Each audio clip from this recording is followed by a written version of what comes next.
setelah ada pertemuan para pimpinan parpol dengan KPK pada waktu itu di gedung KPK, saya dapat informasi bahwa ternyata Bank Indofer tidak jadi, DPR menolak. Nah, tapi informasinya ke Bank Senturi. Nah, untuk Bank Senturi, saya tidak tahu secara teknis, Pak. Kapan mulainya, ini mulai Senturi tidak tahu. Hanya yang saya ingin komunikasikan pada waktu dengan Pak Budiono adalah, mengapa kira-kira Indofer waktu itu kita konsultasi. Kok kalau benar ada Senturi, kok tidak kita bicara? Ya, nah, saya juga pertanyaan saya kemudian, apakah Bank Senturi juga sudah dibicarakan dengan DPR sebagaimana Indofer? Saya juga tidak tahu. Sampai saya masuk tahanan, dan hari ini saya tidak tahu, khusus untuk Senturi.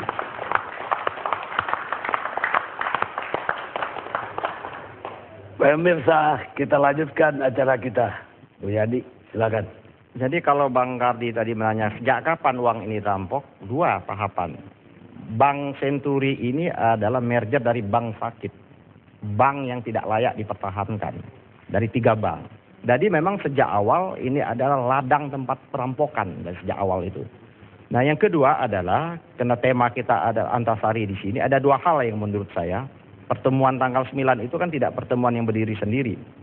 Dia diikuti pertemuan tanggal 6, diikuti juga pertemuan, ada juga Miranda pada tanggal 8 Oktober itu mengirim surat kepada Komisi 11 tentang pembekuan operasional Bank Indofer yang dilaporkan oleh Pak Budiono kepada Pak Antasari. Rapat tanggal 9 itu tadi saya mengemukakan ini adalah semacam Presiden mengumpulkan para institusi penegak hukum. Andai suatu saat nanti kebijakan saya ini ternyata keliru dianggap, maka saya sudah mengkonfirmasi, sudah meminta bantuan apis hukum kepada KPK, Kapolri, dan Kejaksaan. Karena pada proses sebelum kan ada kasus BLBI, KLBI yang dituntut secara pertanggungjawaban hukum walaupun belum tuntas. Nah, ada yang menarik menurut saya. Presiden pada waktu itu meminta, ini pernyataan Pak Antasari, kepada sebelum mengambil tindakan untuk melakukan konsultasi kepada KPK. Yang dikonsultasikan itu adalah Indofer. Nah, setelah itu Pak Antasari mengirim pesan sesungguhnya melalui sekretarisnya Pak Budiono pada waktu itu untuk bertemu. Akan tetapi kan setelah itu tidak ada pertemuan apa-apa. Pak Budiono pergi, Pak Antasari tidak ada pertemuan-pertemuan lagi. Baru Pak Antasari mengetahui menurut dia setelah kasus ini meledak. Saya mengatakan kemarin itu, Pak Antasari begitu gagah beraninya Pak Antasari pada waktu mengusut kasus dana IWI Bank Indonesia. Dan itu bukan dana negara, itu kumpulan dana-dana perbankan yang digunakan 200 M untuk memberikan advokasi dan bantuan kepada Dewan Gubernur Bank Indonesia dan staf pejabat Bank Indonesia. Semuanya digulung oleh Pak Antasari. Pertanyaan saya pada waktu itu, Pak Antasari andai, ini kita berandai-andai, Pak Antasari tidak masuk proses hukum, saya kira Pak Antasari bisa melanjutkan kasus ini ke kasus penegakan hukum.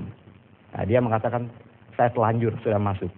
Ini mengkonfirmasi sesungguhnya beberapa orang juga yang akan kita undang. Susno Duhaji, juga kunci juga. Kasus Senturi ini banyak kartu kunci. Ada Susno Duhaji. Susno Duhaji sudah mengendus bahwa ini ada pelanggaran. Sudah akan ditingkatkan sprindik. Tapi Susno Duhaji mengatakan pada waktu di tim Senturi, tidak mungkin ini dilanjutkan proses hukum ini. Karena salah satu pesertanya ini, orang yang akan potensial menjadi tersangka atau disidik ini, menjadi kontestan pada Pilpres pada waktu itu. Sehingga stop. Tapi apa yang kejadian tidak berapa lama kan Susno Duhaji mengalami proses juga secara hukum. Antasari mengalami proses, Susno Duhaji mengalami proses juga. Nah, oleh karena itu menurut saya, kasus ini adalah, kalau tadi Akbar mengatakan cover up-nya itu adalah Indofer, ini casingnya saja. Sesungguhnya bank apapun yang mau digunakan nggak masalah. Maunya itu Indofer, mau itu Senturi, atau Bank Mualim, atau Bank Sianu, atau Bank Miun, nggak ada persoalan. Yang penting uang ngucur dari Bank Indonesia itu.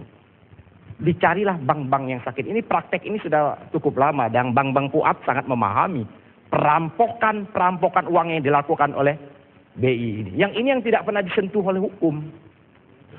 Nah, Kasus Bank Senturi ini jelas, terang benderang, tidak ada lagi yang ditutup-tutupi. Mulai dari sejak awal. Nah ini pemerintah juga mengeluarkan Perpu 4 ya Prof ya. Perpu 4 itu ada 2 tahapan, ada polisi kebijakan, ada akibat kebijakan. Pak Antasari pada waktu di rapat kabinet mengatakan kebijakan tidak bisa dikriminalisasi. Kalau ternyata kebijakan itu adalah untuk kemaslahatan dan tidak punya motif jahat, mens rea. Dalam hukum ada mens rea, ada motif untuk melakukan kejahatan. Tapi saya melihat bailout Senturi ini mens rea-nya cukup jelas. Ada motif untuk merampok uang negara ini. Kita lihat Perpu 4, sebagaimana dikemukakan oleh Pak Akbar Faisal tadi. Perpu 4 inilah memberikan legitimasi orang bisa berbuat apapun dan tidak dapat dipertanggungjawabkan secara hukum. Begitu luar biasanya. Dan implikasinya uang negara keluar. 6,7 triliun keluar uang negara. Yang ini juga tidak banyak dibicarakan. Ini jelas uang negara 6,7 triliun dirampok dan tidak ada orang yang dapat dipertanggungjawabkan. BPK melalui audit investigasi sudah menemukan 9 titik temuannya. Audit forensik sudah menemukan juga. DPR sudah menemukan juga. Memang sayang rekomendasi ini diserahkan kepada Komisi Pemberantasan Korupsi. Komisi Pemberantasan Korupsi Jilid 2 tidak mampu menyelesaikan ini. Ada persoalan di internal Komisi Pemberantasan Korupsi juga. Pada kasus-kasus tertentu, KPK itu tidak membutuhkan audit BPK, dia sudah meluncur.